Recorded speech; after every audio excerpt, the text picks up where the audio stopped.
ಈ 3 ಚಾನೆಲ್ಗಳು ಅದಾವಲ್ಲ, ಈ ನಾಚಿಕೆಗೇಡು ಚಾನೆಲ್ಗಳಿಗೆ ದರ್ಶನ್ ಅವರೇ ಒಂದು ಮದ್ಯದ ಬೆರಳನ್ನ ತೋರಿಸಿದ್ರೆ ಇಷ್ಟೊಂದು ಉರಿತದೆ. ಬ್ಯಾಡಗಿ ಮೆಣಸಿನಕಾಯಿ ಅರದು ಅದ್ರಾಗ ಕರಿ ಮೆಣಸಿನಕಾಳು ಹಾಕಿ, ಆಮೇಲೆ ಗುಂಟೂರು ಮೆಣಸಿನಕಾಯಿ ಅದ್ರಾಗ ಹಾಕಿ, ಆಮೇಲೆ ಅದ್ರಾಗ ಒಂದ್ ಸ್ವಲ್ಪ ಬರ್ನಲ್ ಮಿಕ್ಸ್ ಮಾಡಿ ಇವ್ರಿಗೆ ಹಚ್ಚಿದ್ರಿ ಎಷ್ಟು ನೋವಾಕತ್ತಪ್ಪ. ಅಬ್ಬಬ್ಬಬ್ಬ ಅಜ್ಜಿ ತನ್ಮಕ್ಕನವರ ಅಷ್ಟು ಊರಿಗೆ ಬಿಳಿಸ್ಕೊಂಡಿರಲ್ಲೋಯಪ್ಪ. ಆ ರಂಗಣ್ಣ, ಮಂಗಣ್ಣ, ಜಯಪ್ರಕಾಶ್ ಶೆಟ್ಟಿ ತೂ ಬರೀ ಮದ್ಯದ ಬೆರಳ ಹಿಂಗ್ ತೋರ್ಸಿದಕ್ಕೆ ಹಿಂಗ ಆತಿಂಗ. ಅವನ್ ಬೆರಳು ಅವನ್ ಹೆಂಗರ ಇಟ್ಕೊಳ್ಳಪ್ಪ. ಮತ್ತೆ ಈಗ ಮದ್ಯದ ಬೆರಳಿಗೆ ಹಿಡಿದಿರಲ್ಲ, ಆ ರೇಣುಕಾಸ್ವಾಮಿ ಪಿಸ್ಟನ್ ತೋರಿಸಿದಾನಲ್ಲ, ಅದನ್ನ ಯಾಕೆ ಹಿಡಿದಲ್ ನೀವು? ಬೆರಳು ತೋರಿಸಿದ್ಕೆ ನಿಮ್ಗೆ ಎಷ್ಟು ಉರಿ ಬಿತ್ತು. ಆ ಪವಿತ್ರ ಗೌಡಗ ಅವನು ಪಿಸ್ಟನ್ ತೋರಿಸಿದಾನಲ್ಲ, ಅವ್ರಿಗೆ ಎಷ್ಟು ಉರಿ ಬಿದ್ದಿರ್ಬೇಕ. ಈಗೇನು ಅಕಸ್ಮಾತ್ ಏನಾರ ದರ್ಶನ ಪಿಸ್ಟನ್ ತೋರಿಸಿದ್ರ ನಿಮಗ, ನೀವು ಮೀಡಿಯಾದಾರ, ನೀವ 3 ಮೀಡಿಯಾದಾರ, ಮತ್ ಬೇರೆ ಎಲ್ಲಾ ಮೀಡಿಯಾದಾರ ತಗೋಬೇಡ್ರಿ. ನೀವು ಮೀಡಿಯಾದಾರ ನೋಡಿ ಅಹಂಕಾರ ಹೇಳೋದಲ್ಲ, ದುರಹಂಕಾರ ಹೇಳೋದಲ್ಲ, ಆದಿ ಹೇಳೋದಿಲ್ಲ, ಇದು ಹೇಳೋದಲ್ಲ. ಅಲ್ಲ, ದುರಹಂಕಾರ ತೋರಿಸಿರೋದ್ ನಿಮ್ ಮ್ಯಾಲ, ದರ್ಶನ್ ತೋರಿಸಿರೋದ್ ನಿಮ್ ಮ್ಯಾಲ. ಹೌದಪ್ಪ, ದರ್ಶನ್ ಒಳಗದಾನ, ನೀವು ಮಾತಾಡ್ತೀರಿ. ನಾನೀಗ ಹೊರಗದನಲ್ಲ, ನಾನು ಹೊರಗದಾನಪ್ಪ. ಈಗ ಸುವರ್ಣ ಟಿವಿಯರು, ಪಬ್ಲಿಕ್ ಟಿವಿಯರು, ಆಮೇಲೆ ಇವರು ನಿಮ್ಮ ರಂಗಣ್ಣ, ದರ್ಶನ್ ನಾವು ಏನು ಹರ್ಕೋತೀರಿ ನೀವು? ಇವತ್ತು ಅವನ 6 ಪಬ್ಲಿಕ್ ಟಿವಿನ ಯಾವನ ತೋರಿಸಿದ. ಈ ಪವಿತ್ರ ಗೌಡನ ಬೆಡ್ರೂಮ್ನಲ್ಲಿ ದಾಸನ ಕೂದಲು ಸಿಕ್ಕಿದೆ ಅಂತ ರಿಹರ್ಸಲ್ ಮಾಡಕ್ ಹತ್ತಿದ್ದಾರಪ್ಪ ಅವರು. ಅಲ್ಲಿ ಬೆಡ್ರೂಮ್ನ ರಿಹರ್ಸಲ್ ಮಾಡ್ತಾರ. ಅವರು ನಟರಿಬ್ರು, ಆಕಿನೂ ಹೀರೋನು, ಇವನು ಹೀರೋ. ಯಾವ್ದಾದ್ರು ಒಂದು ರಿಹರ್ಸಲ್ ಪ್ರಾಕ್ಟೀಸ್ ಮಾಡಿದ್ದಾರು. ಒಂದು ಸೀನನ್ನ ಪ್ರಾಕ್ಟೀಸ್ ಮಾಡುವಾಗ ಕೂದಲು ಬೀಳ್ತತಿ ಅಂದ್ರೆ, ಈಗ ನಾವು ಸರ್ಕಾರಿ ಆಫೀಸ್ಗೆ ಹೋಗ್ತವಿ, ಅಲ್ಲಿ ಅಕಸ್ಮಾತ್ ಕೂದಲು ಬೀಳ್ತತಿ.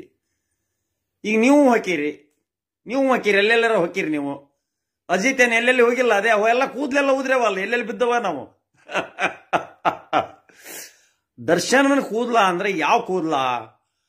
ತಲೆಗಿನ ಕೂದ್ಲ, ಹುಬ್ಬಿನ ಕೂದ್ಲ, ಮೀಸೆ ಕೂದ್ಲನ, ಗಡ್ಡದ ಕೂದ್ಲನ, ಯಾವ ಕೂದ್ಲ? ಮೈ ಮೇಲೂ ಇರ್ತಾವ, ಕಾಲ್ ಮೇಲೂ ಇರ್ತಾವ, ಇನ್ನೆಲ್ಲೆಲ್ಲ ಇರ್ತಾವ. ಯಾವ ಕೂದಲ ಅಂತ ಹೇಳ್ಬೇಕು ನೀವು. ನಿಮಗೆಲ್ಲ ಹಿಂದೆ ಹೇಳ್ಯಾನವ ಏನಂತ. ಅಕಸ್ಮಾತ್ ಮಧ್ಯದ ಬೆರಳು ತೋರಿಸಿದೆ. ಆ ಸಂಜನಾ ಗರ್ಲಾನಿ ಹೇಳಿದ. ಸಂಜನಾ ಗರ್ಲಾನಿ ಫೋನ್ ಮಾಡಿ ಹೆಟ್ಟಿಸಿಕೊಂಡಿದ್ದೀರಿ. ಏನಂತ? ಆ ಮಧ್ಯದ ಬೆರಳು ಗಾಳಿಯಲ್ಲಿ ತೂರಾಡ್ತಾ ಇದೆ, ಅದು ನಿಮಗೇನು ಕಷ್ಟ ಆತು? ಏನ್ ನಿಮ್ ಕಡೆ ಹಿಂಗ್ ತೋರಿಸಿದಾನ? ಅಲ್ಲಪ್ಪ, ಮಧ್ಯದ ಬೆರಳು ಇಟ್ಕೊಂಡು ಹಿಂಗ್ ಅಡ್ಡಾಡಿದ್ರ ಅವನು ಪಾಪ. ಅಷ್ಟೂ ಫ್ರೀಡಮ್, ಸ್ವಾತಂತ್ರ್ಯ. ನಮ್ ಬೆರಳು ನಾವು ಹಿಡ್ಕೊಂಡು ಅಡ್ಡಾಡಕ, ನನ್ನ ಬೆರಳು ಹಿಂಗರ ಹಿಡ್ಕಂತಾನೆ, ನಾನು ಹಿಂಗರ ಹಿಡ್ಕಂತಾನೆ, ಹಿಂಗರ ಹಿಡ್ಕಂತಾನೆ, ನಾನು ಹಿಂಗ್ ಹಿಡ್ಕಂತಾನೆ, ಹಿಂಗ್ ಹಿಡ್ಕಂತವಿ, ಹಿಂಗ್ ಹಿಡ್ಕಂತವಿ.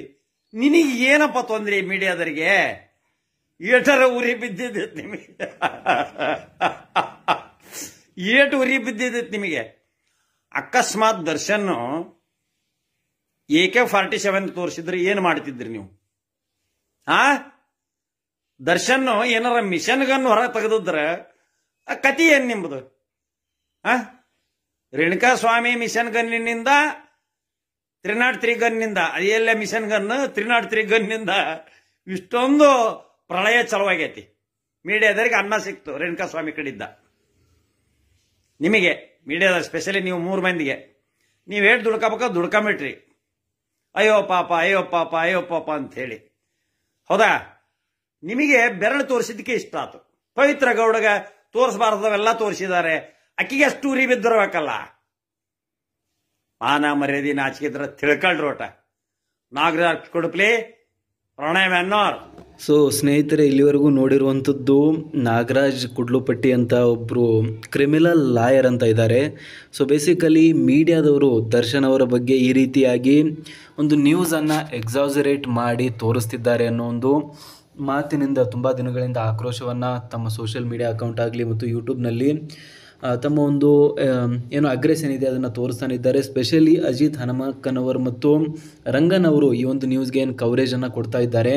ಇದಕ್ಕೆ ಸಂಬಂಧಿಸಿದಂತೆ ಅವರು ಆಕ್ಷೇಪವನ್ನು ವ್ಯಕ್ತಪಡಿಸ್ತಾ ಇದ್ದು, ಇಂಟೆನ್ಷನಲಿ ದರ್ಶನ್ ಅವರನ್ನು ಟಾರ್ಗೆಟ್ ಮಾಡಲಾಗ್ತಾ ಇದೆ, ಇಂಟೆನ್ಷನಲಿ ಈ ಒಂದು ನ್ಯೂಸನ್ನು ಹೈಲೈಟ್ ಮಾಡಲಾಗ್ತಾ ಇದೆ.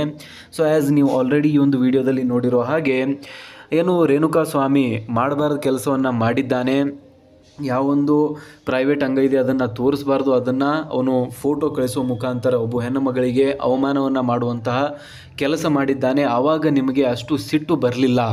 ಆದರೆ ದರ್ಶನ್ ಬರೀ ಮಧ್ಯದ ಫಿಂಗರನ್ನು ತೋರಿಸಿದ್ದಕ್ಕೆ ಇಷ್ಟು ನಿಮಗೆ ಸಿಟ್ಟು ಬರ್ತಾ ಇರುವಂಥದ್ದು, ಇಷ್ಟು ಇದರ ಒಂದು ನ್ಯೂಸನ್ನು ಎಕ್ಸಾಜರೇಟ್ ಮಾಡ್ತಾ ಇದ್ದೀರಾ ಅಂದರೆ ನೀವು ಕೂಡ ಇಲ್ಲಿ ತಾರತಮ್ಯವನ್ನು ಮಾಡ್ತಿದ್ದೀರಾ ಅನ್ನೋ ಒಂದು ಮಾತನ್ನು ಕೂಡ ತಮ್ಮ ಒಂದು ಹೇಳಿಕೆಯಲ್ಲಿ ಇಲ್ಲಿ ಹೇಳಿರುವಂಥದ್ದು ನೋಡ್ತಾ ಇದ್ದೀರಾ. ಸೊ ಅವರು ಕೂಡ ತುಂಬ ವ್ಯಂಗ್ಯವಾಗಿ ಒಂದಿಷ್ಟು ಪದಗಳನ್ನು ಯೂಸ್ ಮಾಡ್ತಾರೆ. ಅದನ್ನು ಆಬ್ವಿಯಸ್ಲಿ ನೀವು ವಿಡಿಯೋದಲ್ಲಿ ನೋಡೇ ಇರ್ತೀರಾ, ಯಾವ ರೀತಿಯಾಗಿ ರಂಗನ್ನ ಮತ್ತು ಅಜಿತ್ ಹನುಮಕ್ಕನವರನ್ನು ಇಲ್ಲಿ ಟಾರ್ಗೆಟ್ ಮಾಡಿ ಯಾವ ರೀತಿಯಾದಂಥ ಮಾತುಗಳನ್ನು ಇಲ್ಲಿ ನಾಗರಾಜ್ ಕುಡ್ಲುಪಟ್ಟಿ ಅವರು ಹೇಳ್ತಾ ಇರುವಂಥದ್ದು. ಸೊ ಒಂದು ಕಡೆ ನೋಡೋದಾದರೆ ಮೀಡಿಯಾದವರು ಕವರೇಜ್ ಕೊಡ್ತಾ ಇರುವಂಥದ್ದು ಕೂಡ ಕರೆಕ್ಟ್ ಅನಿಸುತ್ತೆ. ಇನ್ನೊಂದು ಕಡೆ ಇವ್ರು ಕೇಳುವಂಥ ಪ್ರಶ್ನೆ ಕೂಡ ತಪ್ಪಿಲ್ಲ. ಏನಕ್ಕಂದರೆ ಎಲ್ಲ ಒಂದು ನ್ಯೂಸ್ಗಳಿಗೆ ನೀವು ಇಷ್ಟು ಕವರೇಜ್ ನೀಡೋದಿಲ್ಲ. ಎಷ್ಟೋ ಒಂದು ಮರ್ಡರ್ಗಳಾಗುತ್ತೆ, ರೇಪ್ ಕೇಸ್ಗಳಾಗುತ್ತೆ, ಬಟ್ ಯಾವುದನ್ನು ಕೂಡ ನೀವು ಇಷ್ಟು ಕವರೇಜ್ ನೀಡೋದಿಲ್ಲ. ಆದರೆ ದರ್ಶನ್ ಅವರ ಕೇಸ್ ಮಾತ್ರ ಯಾಕೆ ಇಷ್ಟು ಸೀರಿಯಸ್ ಆಗಿ ನೀವು ಕವರೇಜನ್ನು ನೀಡ್ತಾ ಇದ್ದೀರಾ? ಯಾಕೆ ಪದೇ ಪದೇ ಅವರೊಂದು ಆರೋಪಿ, ಅವರೊಬ್ಬರು ಒಂದು ಕೆಟ್ಟ ಕೆಲಸವನ್ನು ಮಾಡಿದ್ದಾರೆ ಅನ್ನೋ ಒಂದು ಮಾತನ್ನು ಜನರ ಮುಂದೆ ಇಡುವಂಥ ಒಂದು ಕೆಲಸವನ್ನು ಮಾಡ್ತೀರಾ ಅನ್ನೋ ಒಂದು ಪ್ರಶ್ನೆ ಕೂಡ ಅವರು ಮತ್ತು ದರ್ಶನ್ ಅಭಿಮಾನಿಗಳು ಇಲ್ಲಿ ಕೇಳ್ತಾ ಇರುವಂಥದ್ದು ನೀವು ನೋಡಿದ್ದೀರಾ. ಸೊ ಒಟ್ಟಾರೆಯಾಗಿ ನೋಡೋದಾದರೆ ಒಂದು ಕಡೆ ಮೀಡಿಯಾದವರು ಒಂದು ಬನ ಆಗಿದ್ದರೆ, ಇನ್ನೊಂದು ಕಡೆ ದರ್ಶನ್ ಅವರ ಒಂದು ಫ್ಯಾನ್ ಬೇಸು ಮತ್ತು ಅವರ ಒಂದು ಏನು ಲೈಕ್ ವಕೀಲರಿದ್ದಾರೆ, ಲೈಕ್ ಕೇಳ್ಕೊಳ್ಳೋರಿದ್ದಾರೆ, ಅವರು ಕೂಡ ಒಂದು ಕಡೆ ಒಂದು ಗುಂಪನ್ನು ಮಾಡ್ಕೊಂಡಿದ್ದಾರೆ. ಆ್ಯಂಡ್ ಎಲ್ಲೋ ಒಂದು ಕಡೆ ದರ್ಶನ್ ಅವರಿಗೂ ಕೂಡ ಗೊತ್ತಾಗಿರುವಂಥ ವಿಷಯ ಇದು. ಮೀಡಿಯಾದವರು ಈ ಒಂದು ವಿಷಯವನ್ನು ಪದೇ ಪದೇ ಹೇಳಿ ಜನರ ಮುಂದೆ ಇಡುವಂಥ ಒಂದು ಕೆಲಸವನ್ನು ಮಾಡ್ತಿದ್ದಾರೆ. ಅದಕ್ಕೆ ಅವರು ಮೊನ್ನೆ ಜೈಲಿಂದ ಹೊರಗಡೆ ಬಂದಾಗ ಮೀಡಿಯಾದವರಿಗೆ ಮಿಡಲ್ ಫಿಂಗರನ್ನು ತೋರಿಸಿರುವಂಥದ್ದು ನೋಡಿದ್ದೀರಾ. ಸೊ ಇದ್ರ ಬಗ್ಗೆ ನಿಮಗೇನು ಅನಿಸುತ್ತೆ ದಯವಿಟ್ಟು ಕಮೆಂಟಲ್ಲಿ ತಿಳಿಸಿ. ಸಿಗೋಣ ಮುಂದಿನ ವಿಡಿಯೋದಲ್ಲಿ.